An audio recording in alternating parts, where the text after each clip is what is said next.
Saludos, queridos hermanos. ¿Cómo están? Les habla el hermano Jorge Bessol, hermano miembro de la Iglesia Adventista del Séptimo Día. En este momento, en esta ocasión, vamos a hablar de un tema muy importante. ¿La Iglesia Adventista organizada llegará hasta el tiempo del fin? ¿Qué dicen los escritos del Espíritu y Profecía? ¿Qué dice la Biblia? ¿Qué dijo nuestro Señor Jesucristo? Hoy en día se escucha hablar muchas veces que la Iglesia Adventista, que fue fundada, ¿no?, por los pioneros adventistas, ha apostatado, ¿no? Y que los fieles hijos de Dios no deben quedarse en el seno de ella porque corren el riesgo de perderse, de mundanalizarse. Hermanos, ¿será lo correcto eso? ¿Qué dicen los escritos del Espíritu y Profecía? ¿Será algo que no produzca ningún daño el salir de la iglesia? ¿No habrá ningún perjuicio en contra nuestra? Hermanos, yo hace muchos años atrás fui casi un líder de un movimiento separatista de la iglesia adventista. Yo, lamentablemente, estuve participando en un grupo de estos. Muchos piensan a veces que soy pastor, que hablo a favor de la iglesia adventista. No, hermanos, yo soy un hermano laico, pero fui un disidente de la iglesia adventista del Séptimo Día, tristemente. Lo digo así, hermanos, ¿por qué? Porque experimenté cosas muy tristes, decepciones, que yo no quisiera que tú pases. Por eso te digo, no te estoy hablando acá con el fin de atacarte, de hacerte sentir mal, no, te estoy hablando con el fin de que tú prevengas el sufrimiento, el dolor. Hermanos, yo fui un disidente, pasé experiencias tristes, amargas, decepciones. A veces nosotros estamos buscando algo mejor, siempre buscamos algo mejor, ¿no? Y en la iglesia vemos cosas que no están bien, entonces decimos, en este grupo vamos a estar mejor, ahora sí todos vamos a cumplir como debe ser, pero donde hay seres humanos siempre habrá problemas. Siempre habrá problemas y a veces uno se decepciona y al decepcionarse se va al mundo. En mi caso no fue así, pero muchos he visto que se fueron al mundo. Porque dijeron, si estos que conocen la reforma por salud, la practican, que conocen bastante la profecía, el espíritu de profecía y todo eso, se han comportado así, ya no, ya qué será.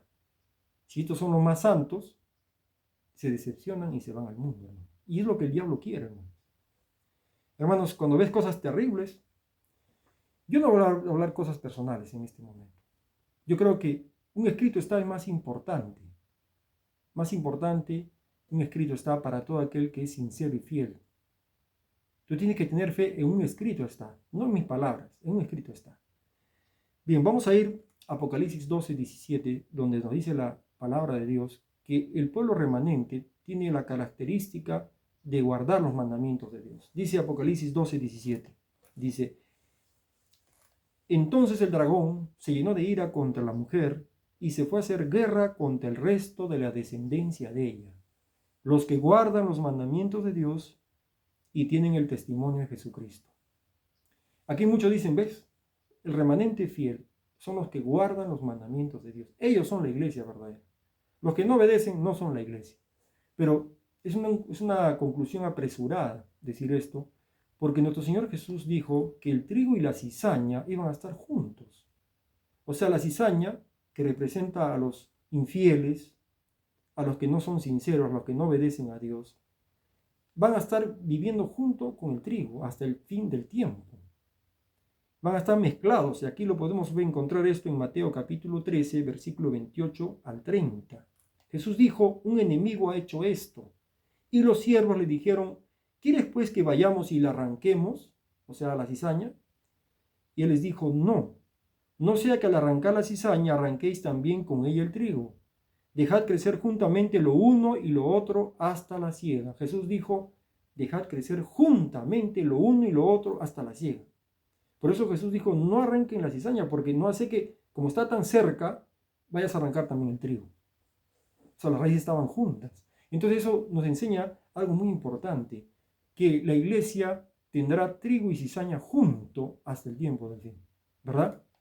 Entonces Jesús dijo, dejen crecer juntos hasta la siega. ¿Y qué es la siega? Jesús mismo dijo en Mateo 13:39, es el fin del mundo, o el fin del siglo, que viene a ser lo mismo. Elena de White, en el libro Palabras de vida del Gran Maestro, página 50, dice así: la cizaña y el trigo han de crecer juntamente hasta la cosecha, y la cosecha es el fin del tiempo de gracia, dice ella. O sea, miren, hermanos, hasta el fin del tiempo de gracia va a estar el trigo y la cizaña juntos, juntos. Entonces, nosotros creer que vamos a ser un grupo mucho mejor, más espiritual, más religioso, más santo, es un engaño del diablo, hermanos.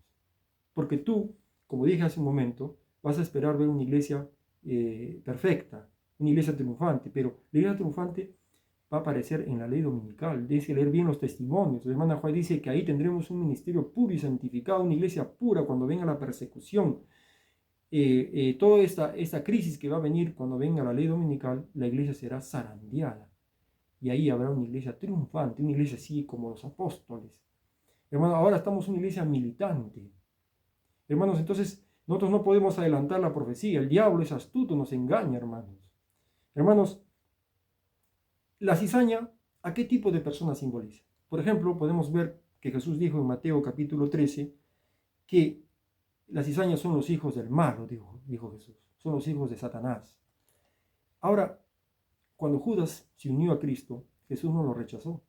Le dio un lugar entre los 12, permitió que sea el tesorero de la naciente iglesia. Y Judas era ladrón, dice la Biblia, y era también traidor. Y también dice la Biblia que Jesús le dijo, acá hay uno que es del diablo, refiriéndose a Judas, ¿verdad? Entonces Judas es una representación de la cizaña. De igual manera, Pedro, cuando una ocasión Jesús dijo que él tenía que morir, sacrificado en una cruz, Pedro le dijo, maestro, que no te ocurra tal cosa, ten misericordia de ti. Y Jesús que le dijo, apártate de mí, Satanás, me eres tropiezo. Entonces nos damos cuenta que en ese momento Pedro estaba haciendo una cizaña. Juan, el hijo del trueno, también, cuando pidió fuego del cielo para quemar a los samaritanos, Jesús le dijo, no sabes qué espíritu tienes, le dijo. El Hijo del Hombre no ha venido a condenar, sino a salvar. Entonces, ¿qué espíritu estaba reinando en Juan? No era el Espíritu de Cristo, no era el Espíritu Santo, era otro espíritu. O sea, Juan en ese momento era una cizaña. Está en proceso de santificación. Y así la iglesia hoy en día está teniendo personas como Juan, como Pedro, como Judas. Y Dios, Él tiene un proceso de santificación en cada persona. Nosotros no somos nadie para condenar a alguien, a no ser que sea un pecado abierto, manifiesto, por el honor de la iglesia se tiene que corregir, eso sí es cierto. Pero en defectos, en consagración, ya es algo muy diferente. Ahí no podemos intervenir, nosotros podemos solamente dar un buen ejemplo, amonestar con amor, con paciencia, nada más. Ahora miren lo que dice acá entonces el Espíritu de Profecía, hablando de esto, en el libro Mensajes Selectos, tomo 3, página 17. Escucha bien esta cita, hermano. Dice acá, os digo, hermanos míos, el Señor tiene un cuerpo organizado por medio del cual Él trabaja. Ojo, miren, vuelvo a repetir. Os digo, hermanos míos, el Señor tiene un cuerpo organizado por medio del cual Él trabaja. Puede haber más de una veintena de Judas entre ellos. Puede haber un Pedro áspero que en circunstancias difíciles niega a su Señor. Puede haber personas representadas por Juan, a quien Jesús amaba, pero que pueden tener un celo que destruiría las vidas de los hombres, pidiendo fuego del cielo sobre ellos para vengar un insulto inferido a Cristo y a la verdad. Pero el gran maestro trata de dar lecciones de instrucción para corregir estos males existentes. Esos males existen ahora en la iglesia, dice. Puede haber más de 20 Judas, ladrones de la iglesia. Puede haber Pedros ásperos que nieguen a su Señor, nieguen la verdad, den un mal testimonio. Puede haber personas como Juan, violentas, vengativas, pero dice, Dios está corrigiendo esos males existentes en la iglesia. Hermanos, cuando en el tiempo de Israel, David, el rey de Israel, el ungido de Dios inclusive, ¿no? Y podríamos decir el presidente de la iglesia adventista hoy en día, fornicó. Un ejemplo estoy poniendo. Fornicó, luego adulteró, ¿no? Con Betsabé y luego fue homicida. Por eso dejó Israel de ser el pueblo de Dios. Tú tienes la respuesta. Cuando Salomón, rey de Israel, se casó con una mujer pagana y hizo prácticas idolátricas, Salomón cayó en en prácticas paganas. ¿Dejó Israel de ser el pueblo de Dios? Piénsalo. Cuando Judas traicionó a Jesús, Pedro negó a Jesús, ¿dejó de ser ese grupo de personas la iglesia de Cristo? Piensa. Satanás te puede estar engañando.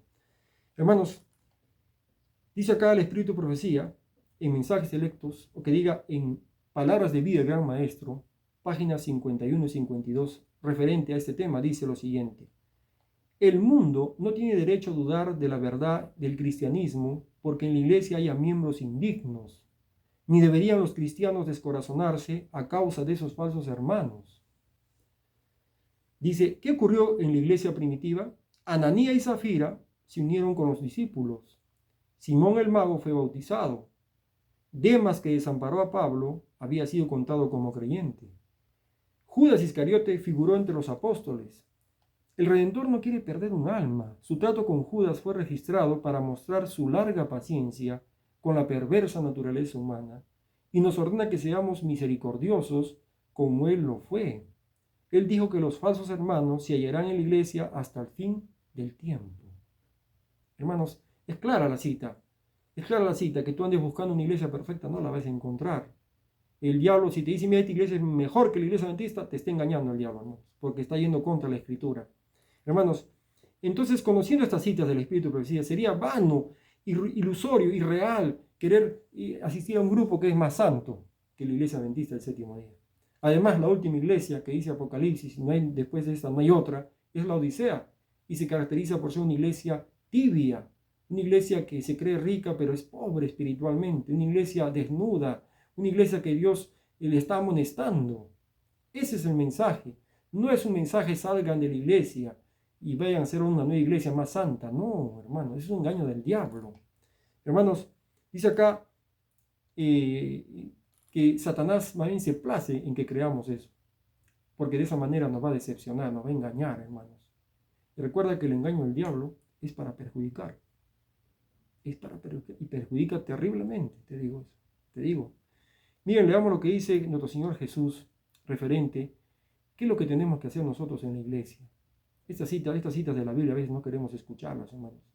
Queremos escuchar más de la bestia, el cuerno pequeño, eso queremos escuchar, pero estas citas, hermanos, no digo que sea malo estudiar profecías, a mí me gustan las profecías, yo enseño profecías, pero estas citas son para nosotros, hermanos. Miren lo que dice Jesucristo en San Juan 15, verso 12.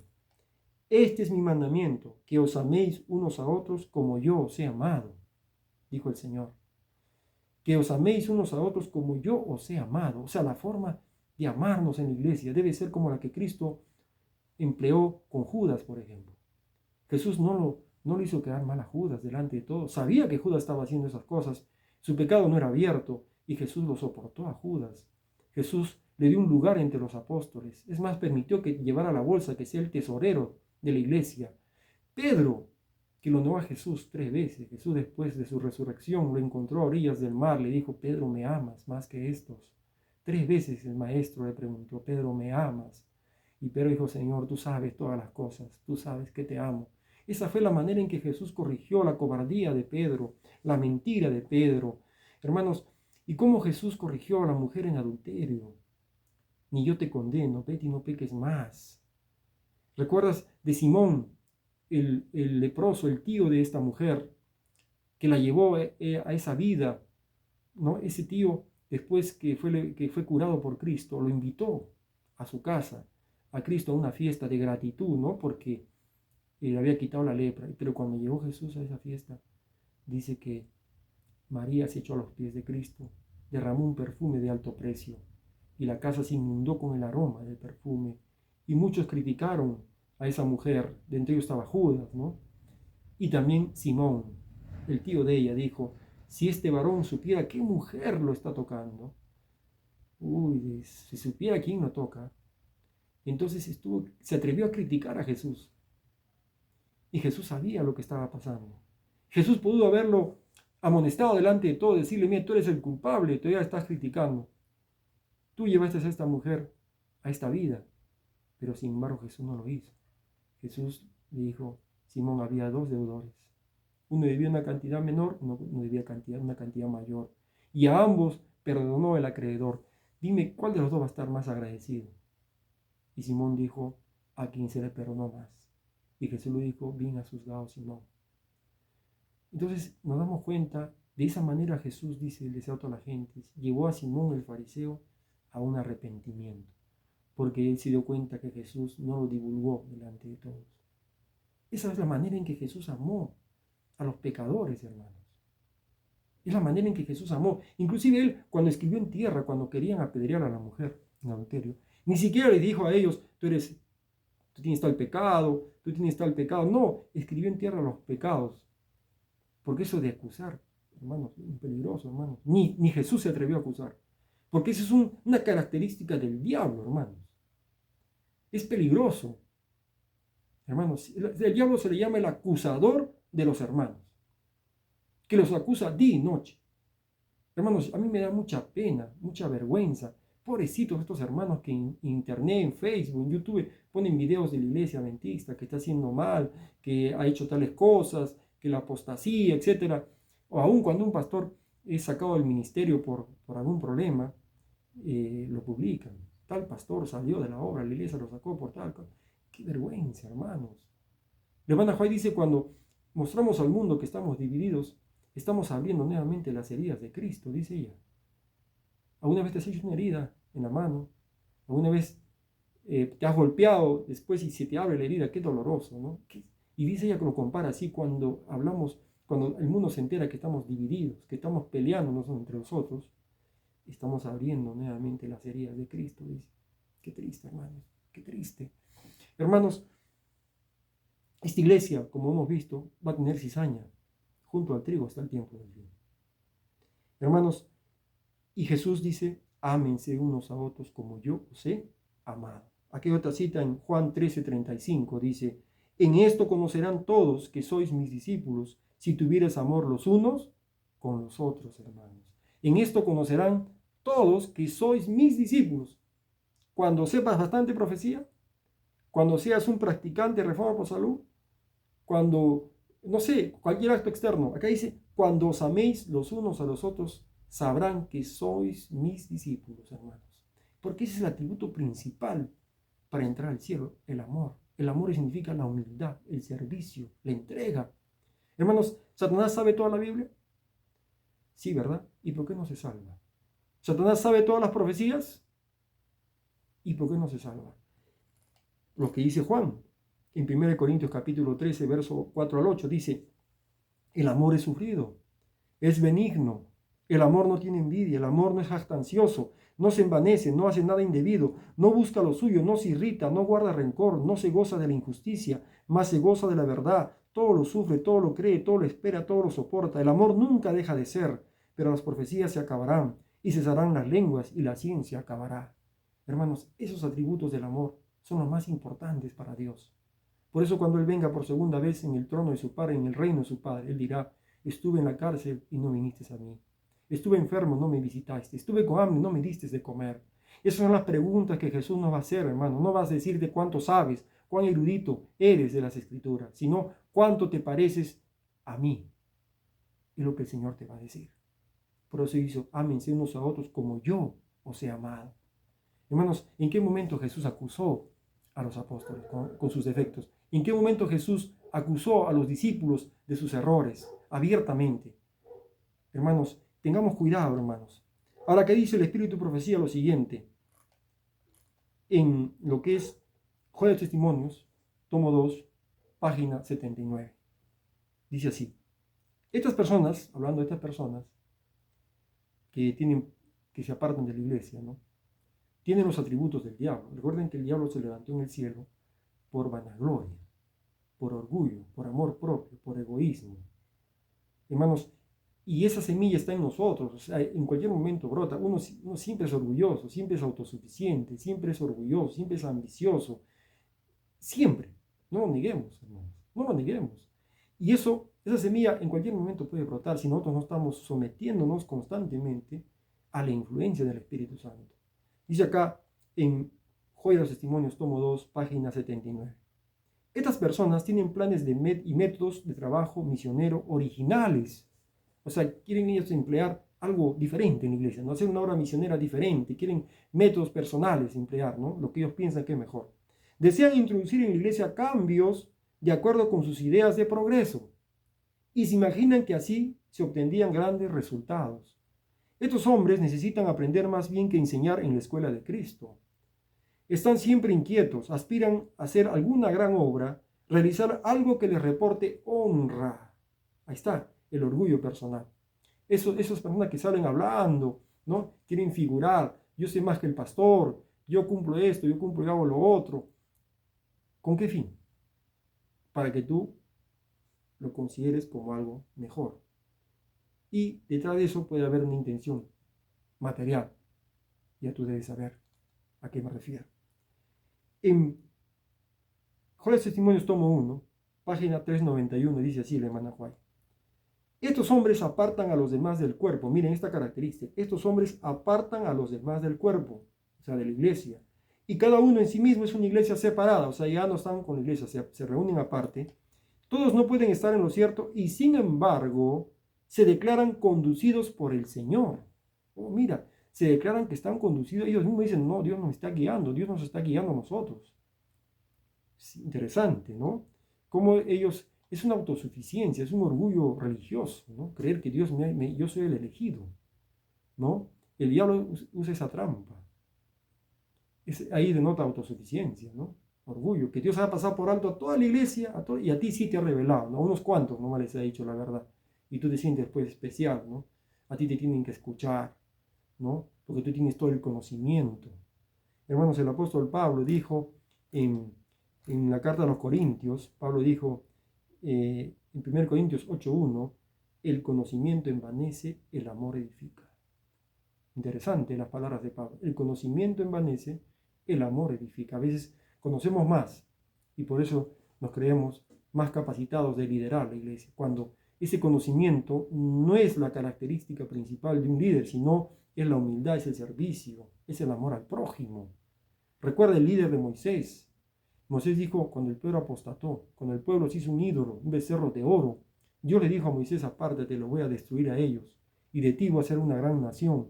El líder Moisés que dijo, no Señor, si no bórrame a mí de tu libro que has escrito, y perdónalos a ellos. Ese es un verdadero líder. No, Jesús, por ejemplo, es nuestro líder. ¿Cómo vino a este mundo? A una vida de sacrificio, de servicio, de entrega.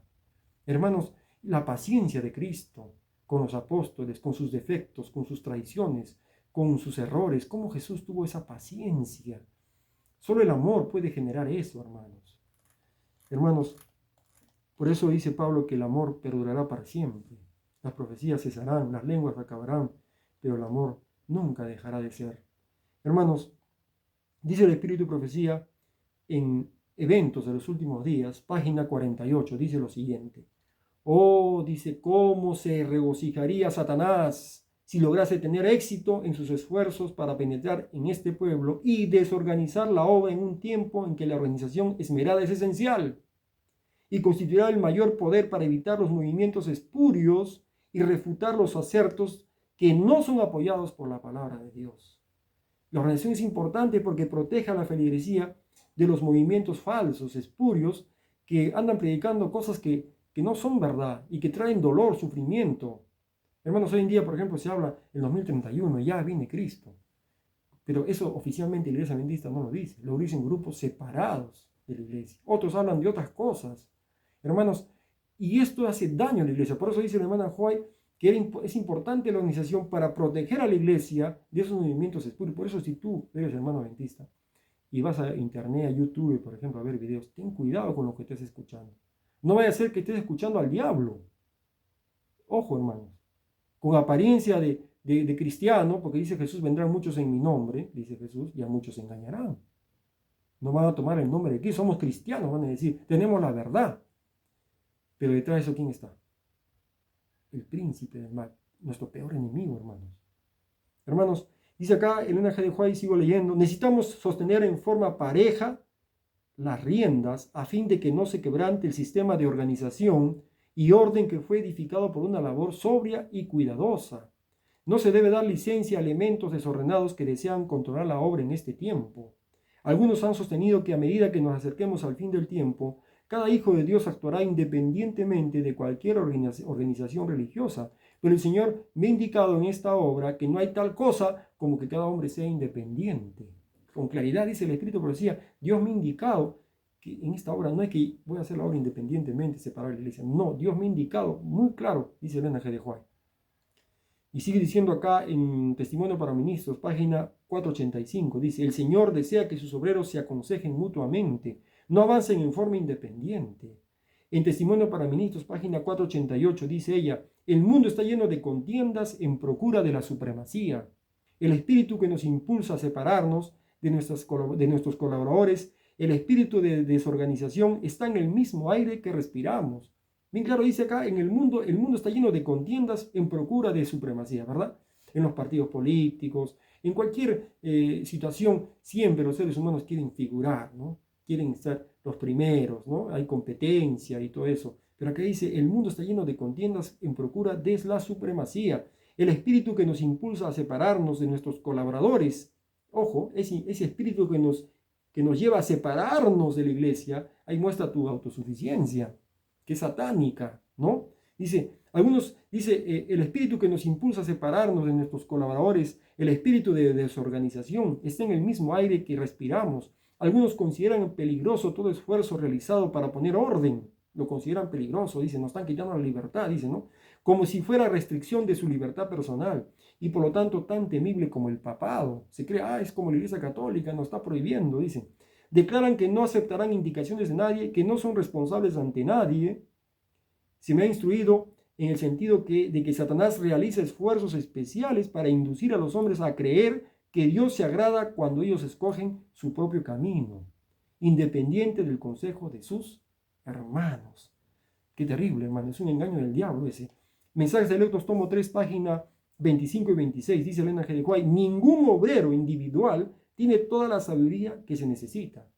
Ojo, ningún obrero individual puede ser un predicador muy bueno en profecías. Daniel Apocalipsis lo explica muy bien, conoce muy bien, puede ser un predicador de reforma pro salud, puede curar cáncer, enfermedades, un erudito en la materia, puede ser un predicador exitoso en lo que es la justificación por la fe, puede ser un gran predicador de esos, pero si no combina su obra con la de otros obreros, su obra va a ser defectuosa. Es como cuando un alumno va al colegio y tiene diferentes materias, ¿no? Hay matemáticas, hay biología, literatura, etcétera. Son varias materias, no puede solamente una sola materia, sino va a ser desequilibrado su conocimiento, su crecimiento va a ser desequilibrado. Y eso sucede en los grupos que se separan de la iglesia, porque solamente hablan un solo tema y los hermanos se desarrollan de manera desproporcionada, hermanos.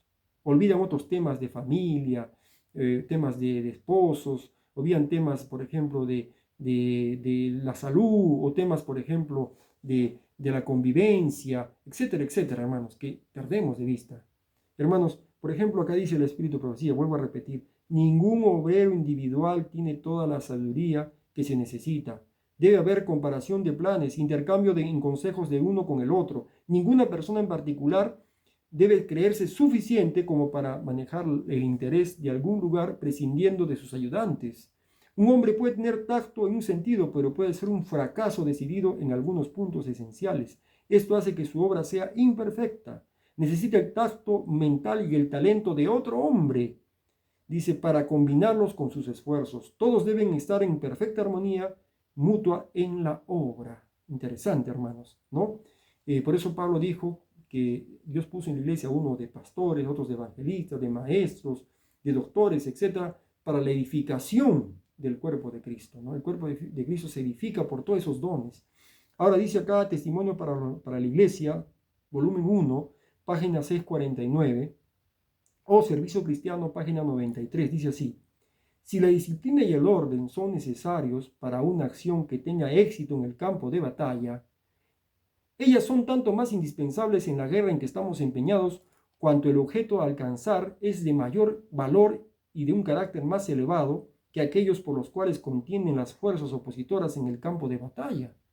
En el conflicto en el que estamos empeñados se encuentran en juego intereses eternos.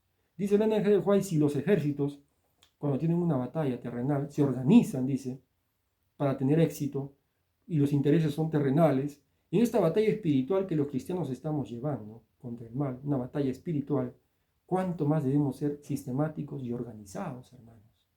Ahí nosotros decimos, no hace falta, no. Imagínate ahora en la guerra, que tenemos guerra de Ucrania con Rusia, y un soldado ucraniano dice, no, yo voy solo a pelear contra los rusos. No en mi armamento y me voy con 1 o 2 personas, suficiente, no hace falta más, yo solito voy a pelear. ¿Qué pensarían sus compañeros de ese soldado? Muy autosuficiente, ¿qué se cree, no? Un Superman, ¿qué se cree? No sé. O sea, es autosuficiencia, hermanos. Es una labor que Dios ha dicho que se haga en conjunto con la iglesia. La hermana White dice en el Espíritu de Profecía, aunque se jacten de estar haciendo la obra de Dios, al final su obra no quedará en nada, se reducirá a nada. Hermanos, la iglesia adventista, aún con sus defectos, errores, con la cizaña en medio del trigo, es el pueblo de Dios.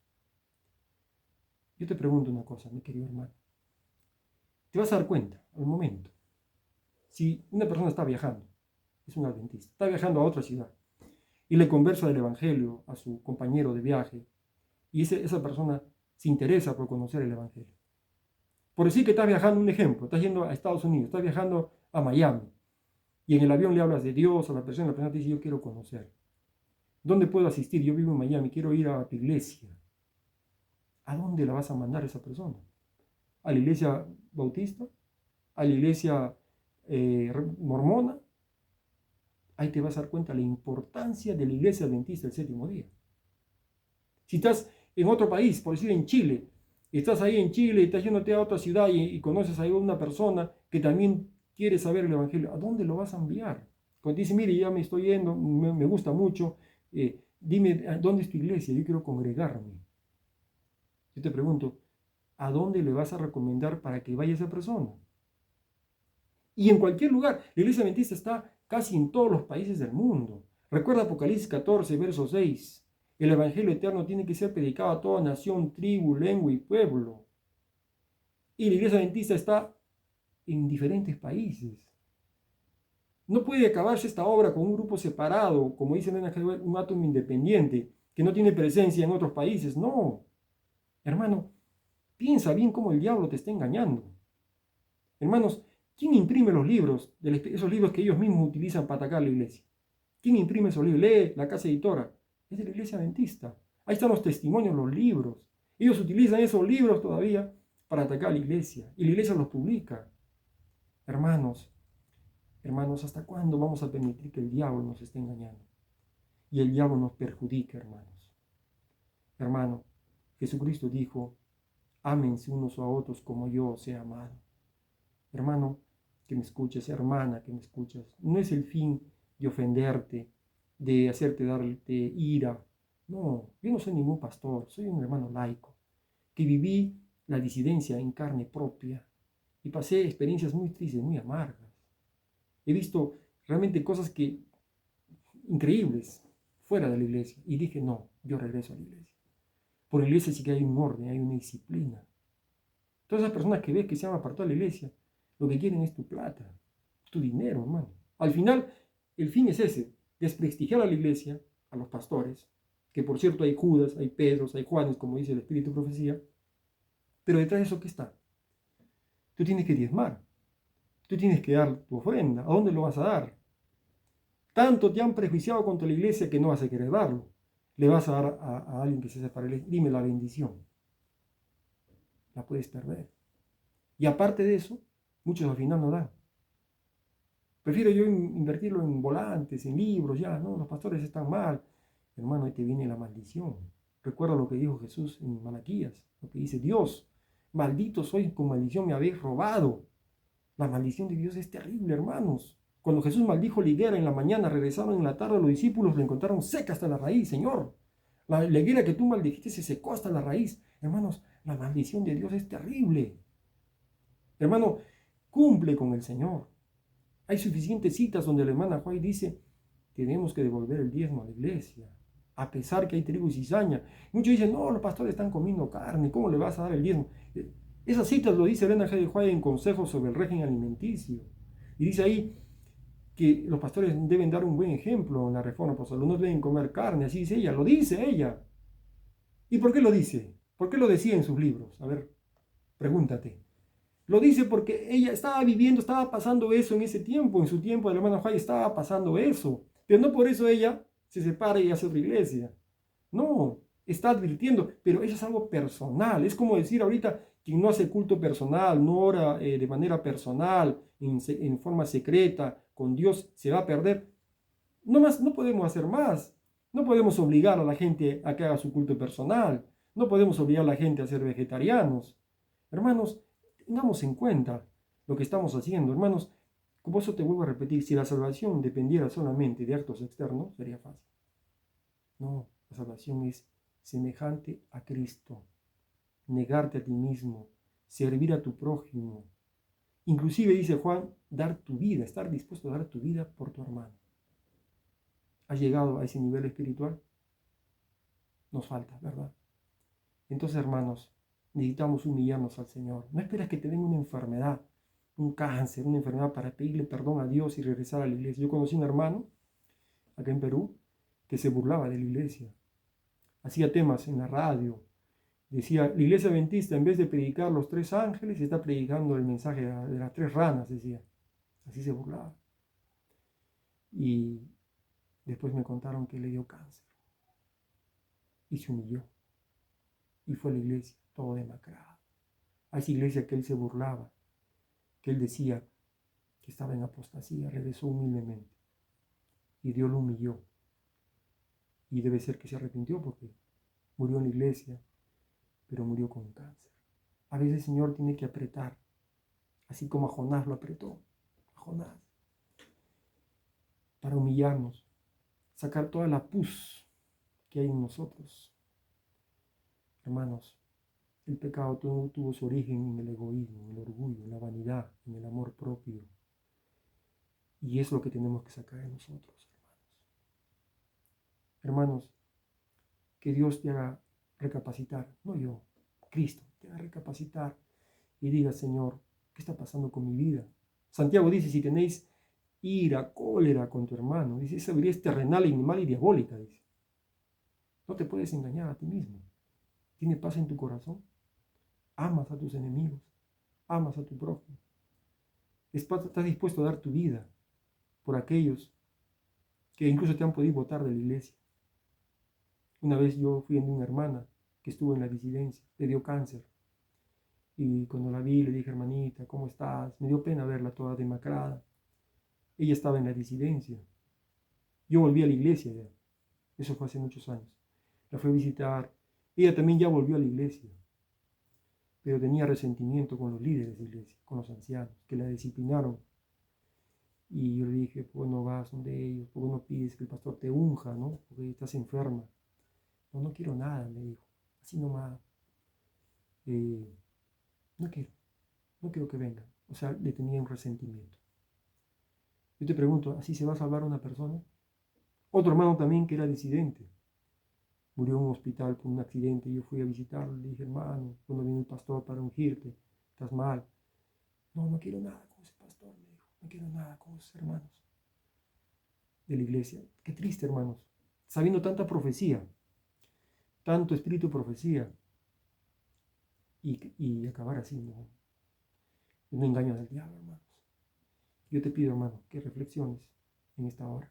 Si el Señor ha tocado tu corazón, pídele perdón al Señor, humíllate. No esperes que vengan días malos para humillarte. Acércate al Señor. Recuerda cómo fue Cristo con los pecadores, con su iglesia, con sus discípulos. Sigue el ejemplo de Cristo. Es lo único seguro que tienes en esta vida. Que Dios te bendiga, mi hermano. Hasta la próxima. Amén.